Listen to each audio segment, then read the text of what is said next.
สุขีสบายดีเจริญพรออกตนยันโยมฐานสาธุชนทุกท่านทุกคนพันว่าอดีตเป็นสิ่งที่ผ่านพ้นไปแล้วอนาคตก็ยังบ่มาถึงจงอยู่กับปัจจุบันให้หลายที่สุดเพราะปัจจุบันเป็นสิ่งสำคัญปีเก่ากำลังจะผ่านพ้นไปปีใหม่กำลังจะเวียนมาฮอดจอดถึงในอีกบ่พอเท่าใดมือปี2026กำลังจะต้อนรับเฮาทุกท่านแล้วก็เฮาก็ต้อนรับปีใหม่2026ปีใหม่กำลังจะมาฮอดนี้อาตมาภาพเขาเอาธรรมะมาต้อนเอาคำกรมาฝากเป็นข้อคิดกติเตือนใจเล็กๆน้อยๆในการใช้ชีวิตของพวกเราเพิ่นว่าเวลาบ่มีวันที่จะกลับคืนมาเป็นเหมือนเดิมฉะนั้น1 ปีที่ผ่านมาให้เฮาท่านทั้งหลายได้ทบทวนชีวิตในอดีตและคิดถึงความดีที่เฮาเฮ็ดที่ผ่านมาอันใดที่เฮายังบ่ทันได้เฮ็ดก็ให้เฮ็ดปี2026ที่จะมาถึงนี้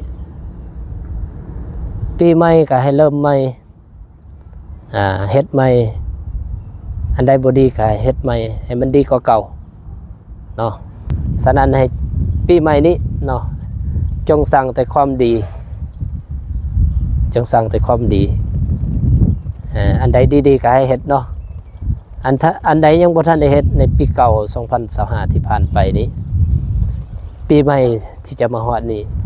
ก็ฮิบเฮ็ดเนาะให้ประสบผลสำเร็จใหม่ฉะนั้นให้คิดถึงความดีไว้คันเฮาบ่คิดถึงความดีนี่เฮาจะเฮ็ดชั่วได้หลายคิดถึงคนอื่นคิดถึงหมู่เพื่อนคิดถึงครอบครัวคิดถึงลูกหลานเฮาจะเฮ็ดชั่วบ่ได้นอกจากนั้นก็ให้คิดเห็นบาปเนาะและคิดเห็นผลของกรรมที่จะตามมาว่าเฮาเฮ็ดอันใดเฮาสิได้สิ่งนั้นขอฝากขอคิดอันนี้ไปให้ทุกท่านทุกคนใช้ชีวิตกับปี2026ปีใหม่ที่จะมาถึงนี้ให้มีความสุขกับทุกท่านทุกคนเนาะให้ทุกท่านประสบผลสำเร็จในหน้าที่การงานมีพลานามัยสุขภาพแข็งแรงไปทางใดอย่ามีอันขามาทางใดอย่ามีอันคองไปเนื้อลงไตขอให้มีเงินใส่เต็มกระเป๋าอยู่สู่เว้นอยู่สู่ยามเนาะขึ้นเงินให้ได้มื้อละกำขึ้นคำให้ได้มื้อละกองขึ้นทองให้ได้มื้อละกิโลหลายกิโลขอความ